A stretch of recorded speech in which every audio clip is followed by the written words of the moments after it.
est dans live. Oui, on est en live. C'est juste pas encore vrai. On est 20 secondes dans le passé, tout le monde. Dans notre direct. Oui, on est en live. Super. Bonjour tout le monde.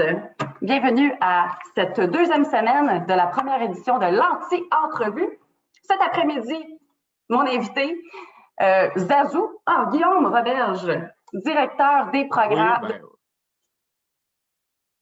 Vas-y, Guillaume. Je peux changer mon nom là, parce que nous, dans les camps, là, on s'appelle tout le temps avec d'autres noms bizarres, mais mon vrai nom, Zazou, sinon de mon faux nom, Guillaume Roberge.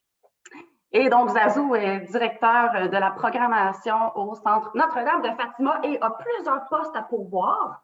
On peut peut-être en parler brièvement d'entrée de jeu. Ben oui, bien sûr. En fait, on est en pleine période de recrutement actuellement pour la saison estivale, donc pour l'été 2021. On a, pour l'instant, on démarre l'été. On peut ouvrir on a le droit d'opérer un camp de jour, on a le droit d'opérer un camp de vacances parce que on est en train de préparer les opérations des camps de vacances parce qu'on attend toujours les mesures de la santé publique actuellement. Mais on a plein de postes à recruter, des postes d'animateurs de camp, de camp de jour, des postes d'accompagnateurs également. Et ce, peu importe les types de camps qu'on a. On a un camp de jour sur la base de plein air, on a un camp de jour à l'École secondaire de Chêne-Bleu, on a un camp de vacances sur la base de plein air et on a un programme d'accompagnement dans le camp de jour. Il faut penser que nous, notre camp de vacances, c'est un camp de vacances avec des enfants à besoins particuliers. Donc, on n'est pas un camp de vacances avec des enfants neurotypiques, c'est vraiment des enfants à besoins particuliers avec des ratios plus petits. Donc, c'est des enfants avec une déficience intellectuelle, déficience auditive, déficience du langage, la dysphasie, la dyspraxie, dysfonction non verbale. Donc, ça, on accompagne et on anime ces enfants-là tout au long de l'été. Super. Ella, est-ce que tu peux me parler un peu plus du centre? Oui, en fait, le centre, c'est un camp, c'est un centre de plein air qui a pour mission d'offrir des services d'hébergement, de répit à des enfants et adultes à besoins particuliers. Donc, la mission, c'est le camp de vacances, c'est la mission du centre. On a également les répits qui sont également la mission et le programme arc-en-ciel l'été annexé au camp de jour qui sont la mission. Et ça veut dire que notre mission, là, ça, c'est notre raison d'être. C'est la raison pourquoi on vit et pourquoi on existe. Et on veut faire vivre ces programmes-là. Et pour ça, il y a plein de services autour de l'organisation pour essayer de ramasser des sous pour faire vivre ces programmes-là de camps de vacances et de répit et d'accompagnement en loisirs. Et puis, si je me rappelle bien, quand on avait discuté, tu disais que ça ne prenait pas nécessairement là, une personnalité typique, exemple le fanfaron, ni vraiment d'expérience particulière. Hein, non, en fait, tout le monde pense qu'animer dans un camp de jour, dans un camp de vacances, ça prend, il faut absolument être dynamique, énergique, il faut absolument être capable de se déguiser à tout prix. Ça, pour nous, ça s'apprend. Nous, ce qu'on veut, c'est engager des bonnes personnes avec un bon savoir-être. Après ça, tous ces froufrous-là, tous les déguisements, les interventions, on l'apprend. On ne l'apprend pas sur le tas, on forme les gens. Il y a beaucoup d'heures de formation avant l'été, pendant l'été. Puis, tu sais, on a eu, si les gens qui nous écoutent ont la chance d'aller voir notre campagne Dim-embauche. Donc, cette année, ça fait 3 ans qu'on fait une campagne Dim-embauche. C'est un jeu de mots avec dimanche puis embauche. Donc, on a jumelé les deux ensemble. Et on a fait cette année une mini-série, une série web qui met en lumière nos animateurs. Donc, des gens qui ont travaillé avec les enfants depuis 1 an, 2 ans, 3 ans et qui nous expliquent qu'est-ce que ça a changé chez eux. Pourquoi, pas nécessairement pourquoi ils veulent travailler, mais quel impact que le travail avec ces enfants-là ont eu sur eux. Et on voit une panoplie, puis on entend plein de gens dire « J'étais super timide quand j'ai commencé, je ne savais pas dans quoi je voulais aller. Puis le camp m'a ouvert les yeux, ça m'a sorti de ma bulle, ça m'a permis de m'extravertir. » Donc, on sent vraiment que c'est ça change. On dit que ça change une vie, mais là, on en a trouvé la preuve dans cette cycle-là. C'est intéressant, vraiment. Puis ça, c'est disponible sur toutes vos plateformes, Instagram, Facebook, YouTube. YouTube, Instagram, Facebook, on les a mis en ligne. Là, on a 10 capsules d'environ 3 minutes. Là. Fait que quand on pense à ce que l'employeur peut apporter à l'employé, il y a beaucoup au niveau du développement de sa propre personne, entre autres, pour nommer celle-là. Exact. Exact. Là, tu sais, le monde des camps, c'est un monde où c'est beaucoup c'est des jeunes qui vont appliquer. Hein? Donc, c'est du monde qui vont avoir peut-être 16, 17, 18, 19 ans, peut-être un peu plus jeunes, peut-être un peu plus vieux. Ben, c'est souvent, ils n'ont peut-être pas d'expérience nécessairement de travail.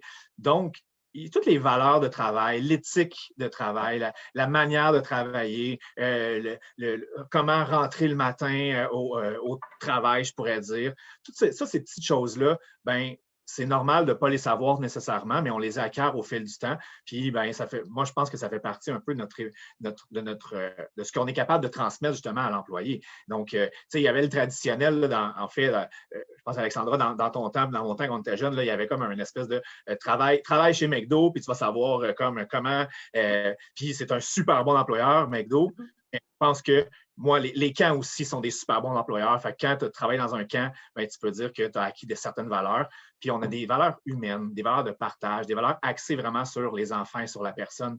Donc, ça, on est très fiers de ce qu'on est capable de transmettre à ces jeunes-là là, qui veulent travailler.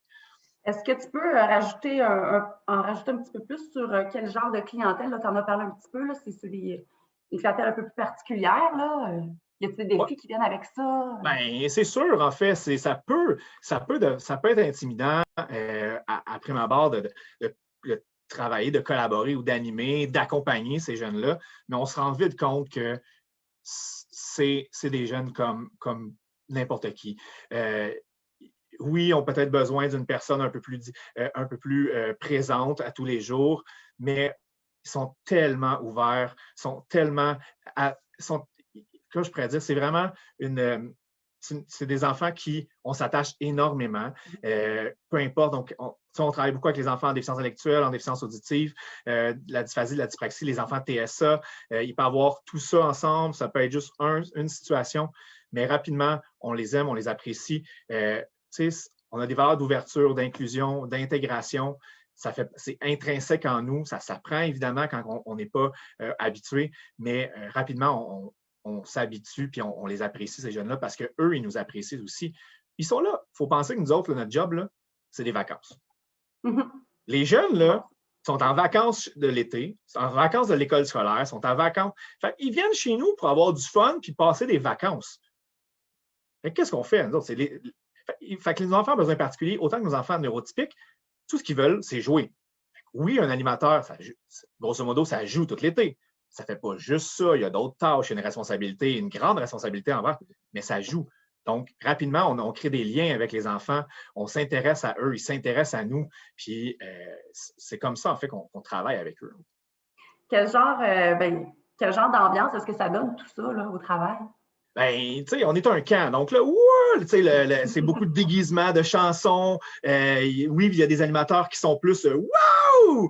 Qui sont plus superstars, là, qui attirent l'attention. Mais nous, ça nous prend plein de sortes de personnes dans l'équipe. Donc, si on avait juste un type d'animateur ou un type d'accompagnateur, ça ne fonctionnerait pas. Ça nous en prend plein de sortes pour que ça fonctionne bien. L'ambiance de travail, il est un peu festif. C'est très la fête. Donc, on est un camp, c'est tout le temps le plaisir. Mais tu sais, c'est très aussi familial. Justement, dans cette web série-là, on ressent beaucoup cette valeur-là de famille. On a des animateurs qui n'avaient pas nécessairement beaucoup d'amis quand ils ont décidé d'appliquer. Puis là, ils se sont fait des meilleurs amis pour la vie parce qu'ils ont rencontré d'autres animateurs, d'autres animatrices. Puis il y en a même eu qui il y a des relations qui se créent. Donc, il y a un esprit familial qui s'installe. Il y a tout le réseau social également. Quand l'été se termine, oui, on ne travaille plus parce qu'en septembre, il n'y a plus rien. Mais tout le côté, on va peut-être à la même école ensemble, on va peut-être changer de programme pour aller avec cette personne-là dans le même programme à l'école. On va se rencontrer, on va faire « Hey, je vous invite chez moi, on fait une cabane à sucre, on va-tu au glissade d'eau? » Donc, il y a toute cette relation-là. On se crée des amis. Donc, ce n'est pas juste une job. C'est une famille, c'est de l'amitié. On a un travail sérieux, important parce qu'on s'occupe des enfants, mais également, je pense qu'on peut avoir du plaisir dans tout ça. Est-ce que, peut-être que tu as réponse à la question, mais qu'est-ce que que les employés aiment plus particulièrement dans le travail? De ce que tu as pu entendre, on en parle un peu tantôt. En fait, c'est ça. Mais tu sais, il y a en résumé, c'est comme s'il y avait deux manières, en fait, deux choses qui retirent beaucoup. Après un séjour au centre, généralement, on retire ben, 2 points ou peut-être 2,5 en fait. Le premier, c'est la famille. J'allais expliquer un peu. Cette création de liens-là, on développe des amitiés avec des gens, des fois à court terme, mais des fois à très, très, très long terme. Moi, j'ai encore des amis que quand j'ai animé, là, une quinzaine d'années, je les vois encore régulièrement. Ça fait plus de 15 ans, puis c'est encore mes amis. Donc, on développe cette relation-là. Ça, c'est qu'est-ce qui est ressorti. Puis le deuxième, ce qui ressort beaucoup, c'est tout le côté que les enfants aient du plaisir. J'ai créé une activité, j'ai monté un jeu, et là, les enfants, ce qu'ils nous disent, c'est « Hey, c'était vraiment cool ton jeu, Zazou, c'était malade! » Ben, ça veut dire que j'ai bien fait mon travail, ils ont eu du plaisir, ils étaient en sécurité, ils ont eu du fun.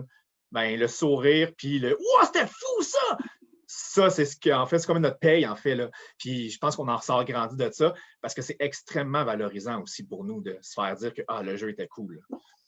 Parlant un peu de personnalité et tout, comment tu te qualifierais je dirais, comme patron? Ben, tu sais, en fait, il n'y a pas juste moi comme patron. Il y a plein de monde comme patron. On est une grosse équipe de coordonnateurs. Fait que chaque département a son coordonnateur adjoint. On a des coordonnateurs qui gèrent des plus gros départements, puis ensuite, il y a moi. Mais je pense qu'on est des patrons qui sont cool. Cool dans le sens de on est là, on est présent. On n'est pas du genre à dire va faire ci ou ça, c'est ta tâche. On le fait avec eux. Donc, c'est vraiment le faire avec. Donc, on est ce genre de personnes-là où ben oui, quand il pleut, on ne se mettra pas d'imperméable, puis on va courir dehors pour être sûr et certain que tous les enfants sont en sécurité. On est tout mouillé, tout trempe, il faut changer nos bas, nos bottes. C'est comme ça le genre de travail qu'on est. On va être le genre à se déguiser avec eux, à chanter avec eux, à aller jouer avec eux. On va aller passer une période de faire 1 heure de canot avec la gang, parce que pour nous, c'est important d'être avec eux pour continuer à voir leur réalité. Le camp est en ce moment à cause de tout ça, à cause des animateurs qui ont passé, qui ont eu plein d'idées, qui ont fait évoluer tout ça, mais parce qu'on était là présents. Oui, puis c'est une façon. Là, tu gères un peu.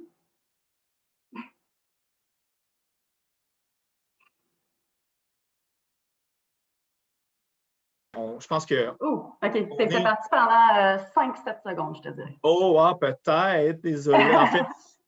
En fait, ce qu'on disait, c'est que on est présent, on est là, on est avec eux, on s'amuse, on joue avec eux. Mais puis, soit en passant, il y a quelques années, on a été aussi finaliste. Le concours le plus fort, c'est mon boss. Donc, avec le projet Conciliation Travail-Études, dont on fait partie. Donc, ça démontre aussi que le plus fort, ben, c'est nous. Là, on a parlé qu'il n'y avait pas trop de hiérarchie, qu'il y avait des formations. Comment est-ce qu'on intègre un nouvel employé plus précisément? Oui. En fait, l'intégration se fait sur plusieurs jours. Il y a l'embauche, les entrevues, qui, soit dit en passant, sont le 13 mars dans quelques jours, dans 9 jours. Donc, c'est encore le temps d'envoyer son curriculum vitae. Et une fois qu'on a fait l'entrevue, la personne est embauchée, on a un moment de formation. Donc, les formations s'étalent sur plusieurs jours en mai-juin. Et que ce soit à distance ou en présentiel, pour l'instant, on n'est pas encore sûr. Et par la suite, donc là, il y a un moment d'intégration à l'intérieur de ça. On apprend à connaître, on crée des liens. Et c'est ce moment-là qui est le plus important pour une personne qui vient de rentrer dans l'équipe, c'est le moment de formation. Et nous, on le sait aussi. On favorise les liens, on ne force pas nécessairement, mais on s'assure que tout le monde puisse se parler, que tout le monde a des activités où il peut s'apprendre à se connaître. Puis naturellement, les affinités vont arriver ensemble et on va arriver jusqu'à la première semaine de l'été où là, c'est naturel, où tu vas être assigné, la personne va être assignée avec une autre personne, ils vont travailler en équipe de 2, et donc, puis tout au long de l'été, comme ça va changer. Donc, ça se fait graduellement, puis on accompagne, on est des coachs. Ça, c'est important. On n'est pas des patrons ou des coordonnateurs, on s'appelle des coachs, parce que comme une équipe sportive, on coach le joueur. Le joueur, c'est ce qu'on pourrait dire l'employé ou le moniteur ou l'accompagnateur, c'est un joueur. Et le coach, lui, il va coacher, il va entraîner son joueur tout au long de l'été. Donc, tout au long de l'été, toutes les semaines, il va avoir un coaching personnalisé, très précis pour dire ce que tu as amélioré, ce que tu fais de bien, ce que tu fais d'un peu moins bien. Oups, voici la stratégie cette semaine. On a peut-être passé à côté. Ou, voici la stratégie cette semaine, tu as super bien, tu as été full proactif. Donc, il y a vraiment du coaching personnalisé qui se fait.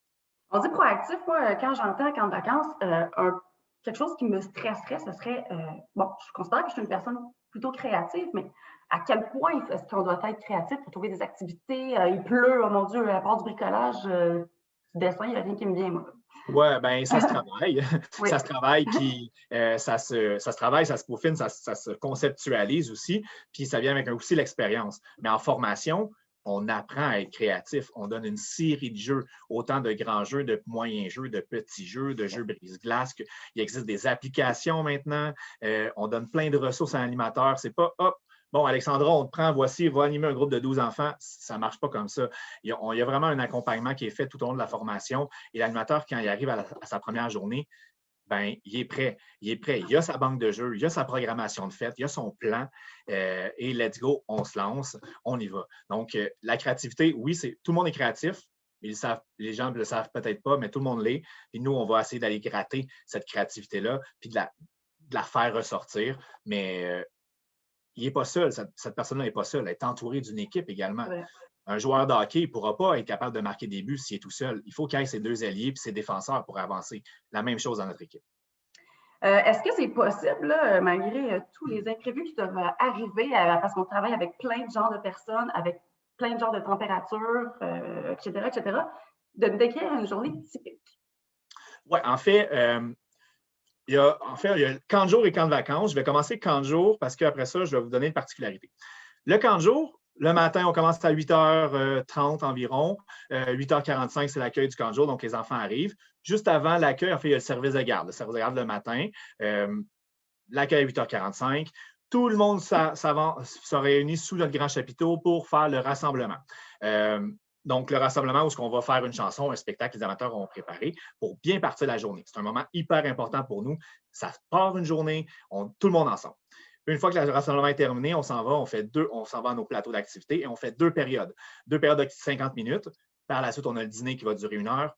Deux autres périodes de 50 minutes et on va revenir sous le chapiteau au grand rassemblement final où ensemble, tout le monde ensemble, on finit bien la journée et par la suite, il y a le service de garde pour le camp de jour.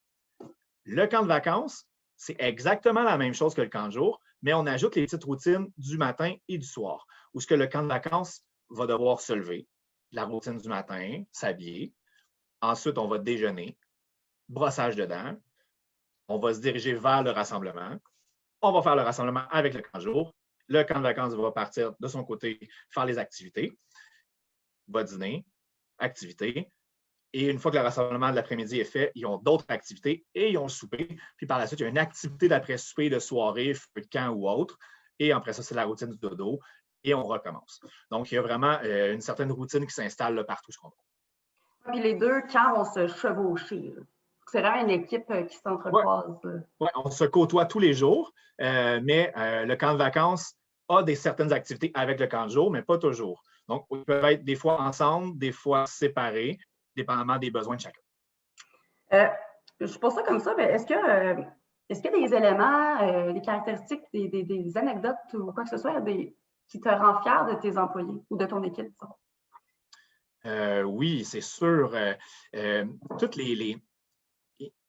on a instauré une culture où les animateurs et accompagnateurs peuvent nous challenger dans le sens ils ont le droit à leurs opinions, ils peuvent poser leur opinion, puis je pense que c'est important de les prendre et de les mettre en place. Ça, c'est ce qui me rend fier. Sinon, par les années, on a instauré, depuis quelques années, on a instauré des méga journées qu'on appelle. On a pris des pauses certaines années, on est revenu, mais c'était un projet par et pour. Donc, c'était un projet par les animateurs, pour les enfants, mais également pour un peu les animateurs. Il y avait comme une intention derrière ça. Autant on le faisait pour les enfants qu'on le faisait pour eux. Il n'y avait aucune coordination à l'intérieur de ça. C'était que les animateurs qui s'occupaient d'actes. C'était une grosse journée thématique uniquement gérée par les animateurs. Il y avait du temps, des déguisements, de la musique, des chorégraphies.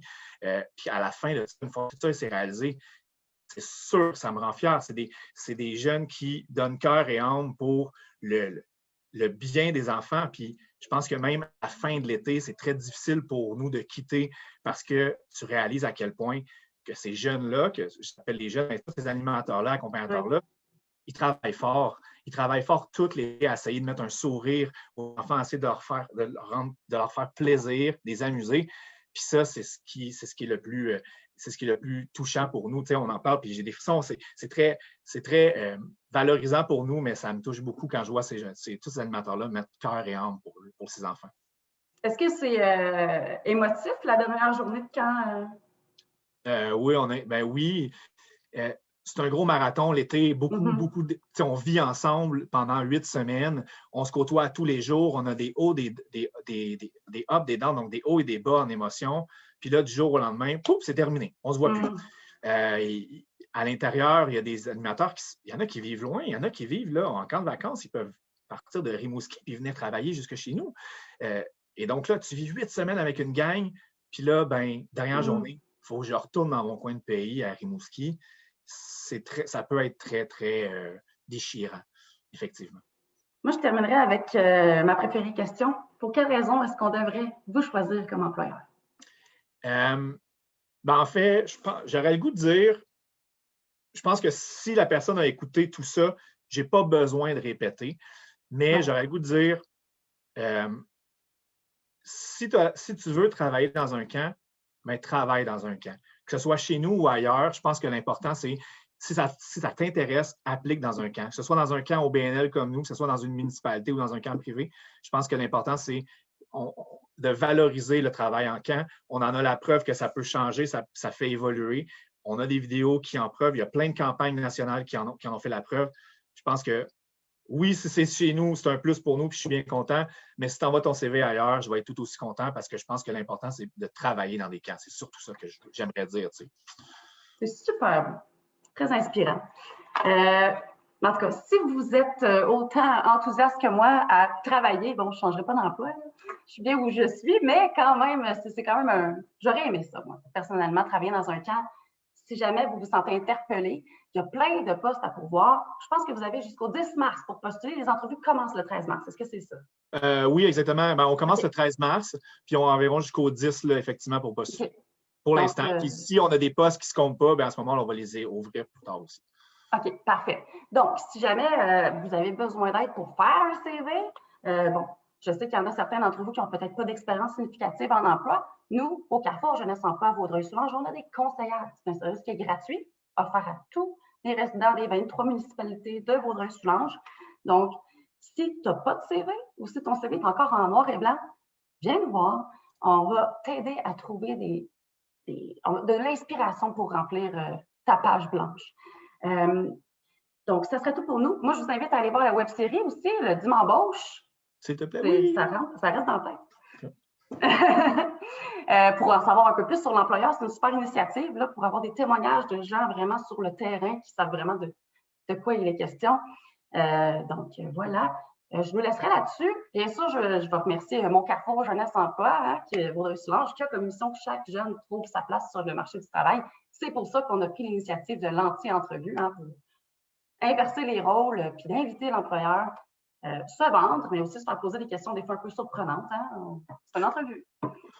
Mais merci beaucoup, Zazu. Merci à toi de cette opportunité-là. C'est super. Merci beaucoup. Oui. Ça me fait extrêmement plaisir. Tu as été un très, très bon candidat. Donc, là, je vais avoir des nouvelles de l'emploi prochainement. On m'appelle. Oui, c'est comme on dit, on va te donner des nouvelles, que ce soit positif ou négatif.